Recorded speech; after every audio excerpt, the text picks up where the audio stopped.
Hey everyone, welcome back to Daily English Talk. The place where English gets a little easier and a lot more fun. I'm Lily. And I'm Tom, the guy who's still learning too, don't worry.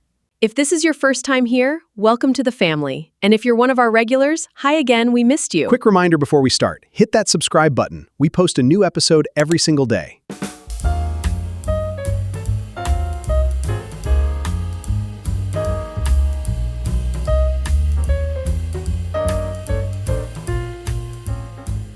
Every single day. So if you subscribe, you'll never run out of English practice. All right, Lily, are you hungry? Why? Because today we're talking about traditional American foods. Oh, no. What? What's wrong? Nothing. It's just this topic reminds me of something. Reminds you of what? Actually, before we get into that, I want to ask our listeners something. Go ahead.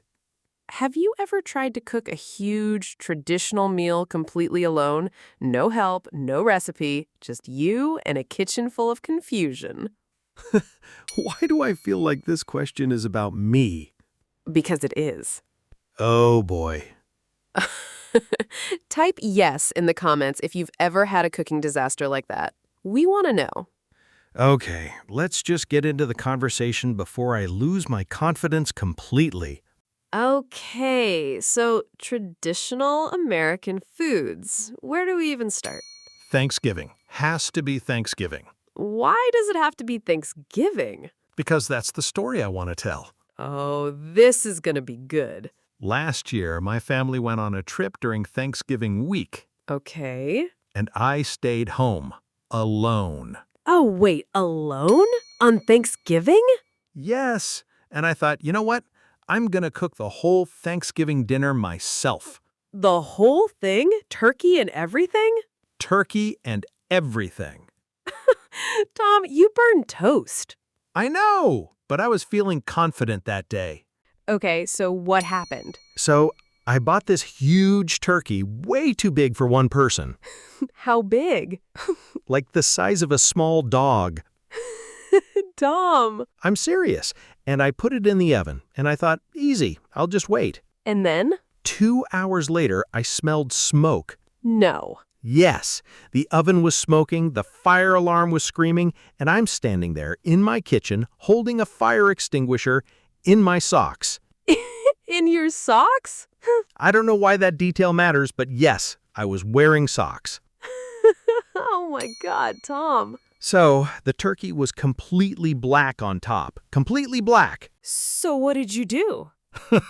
I opened every window in the house, turned on every fan, and just sat there eating cereal for Thanksgiving dinner. Cereal on Thanksgiving? Best decision I need that whole day, honestly. Aw, okay, that's actually kind of sweet and sad at the same time. Welcome to my life. Okay, but see, this is exactly why we're talking about traditional foods today, because everyone has a story like this. Exactly. So let's actually teach people about these foods so they don't end up like me. Deal. Okay, before we go further, let's talk about a small grammar point that fits perfectly here. What are we learning today? We're learning used to. Ooh, I like this one. We use used to plus the base verb to talk about things that happened regularly in the past, but not anymore. Can you give an example? Sure. My grandmother used to make cornbread every Sunday. That means she made it in the past, but she doesn't do it now. Exactly! You got it. Okay, let me try one. I used to think cooking a turkey was easy. Past tense confirmed. Very past tense.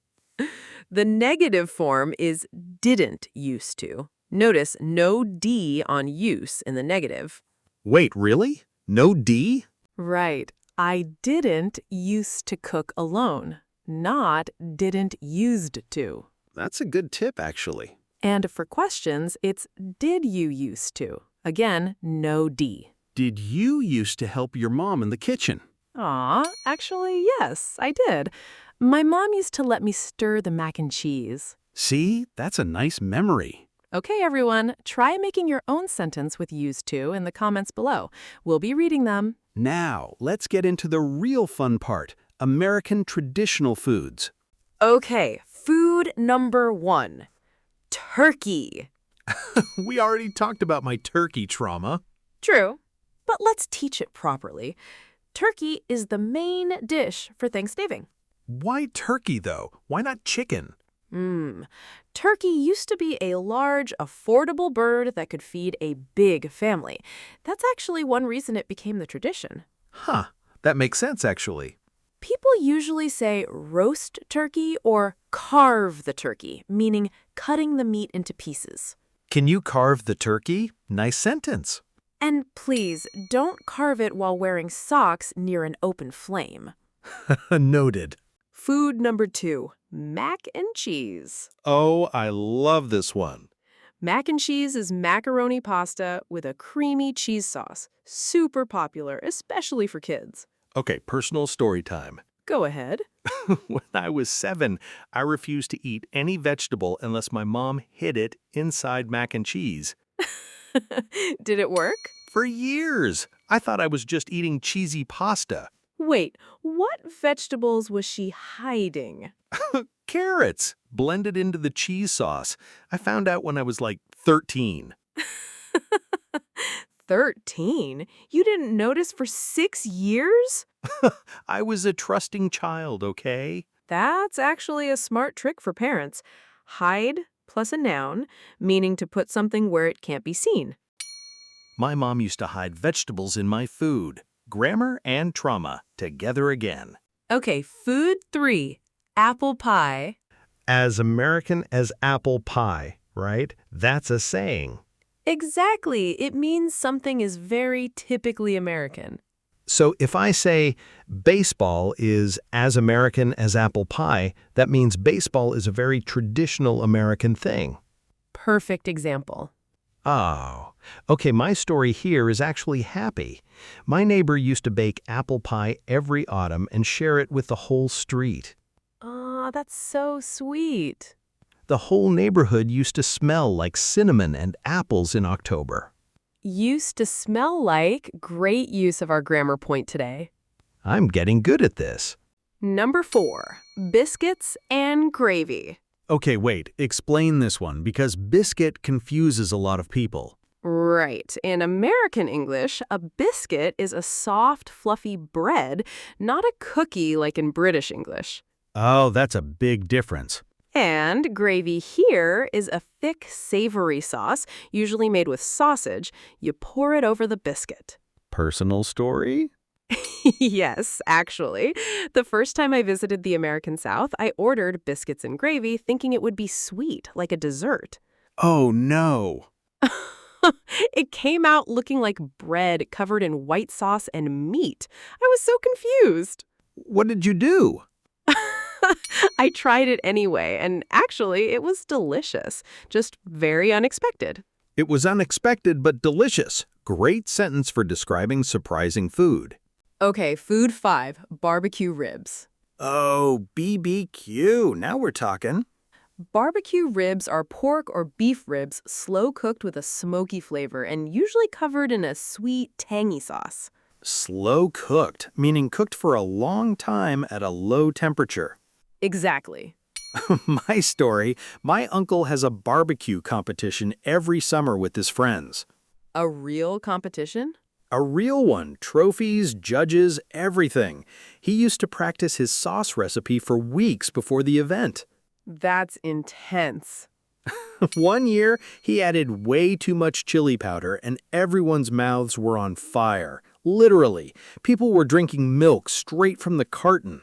Oh my God. He didn't win that year. I wonder why. Food 6, clam chowder. Okay, what is a chowder? Chowder is a thick, creamy soup. Clam chowder specifically has clams, a type of seafood, potatoes, and cream. So it's like a soup, but thicker? Right, much thicker and richer than regular soup. Where is it famous? Especially in New England, in the northeastern part of the U.S., near the coast. Story time? Oh, yes. My best friend is from Boston, and every time it's cold outside, she says one sentence. What does she say? This is chowder weather, meaning the weather is perfect for warm, thick soup. I love that expression, chowder weather. You can use that pattern with lots of foods. This is soup weather. This is hot chocolate weather. This is pizza weather, every day for me. That's not really how weather works, Tom. All right, food 7, grits. Okay, grits confused me the first time I heard the word. Grits are a southern dish made from ground corn, cooked into a soft, creamy texture, usually eaten for breakfast. Sweet or savory? Both, actually. Some people add butter and cheese, others add sugar. Okay, here's my embarrassing story. Go on. I once ordered grits at a diner, and I thought it was some kind of oatmeal. Oh no, Tom. So I poured maple syrup and cinnamon all over it. Big mistake. Apparently that combination is unusual for savory grits. What did the waiter say? He just looked at me and said, "That's a choice," and walked away. That's a choice is now my favorite phrase. I've never lived it down.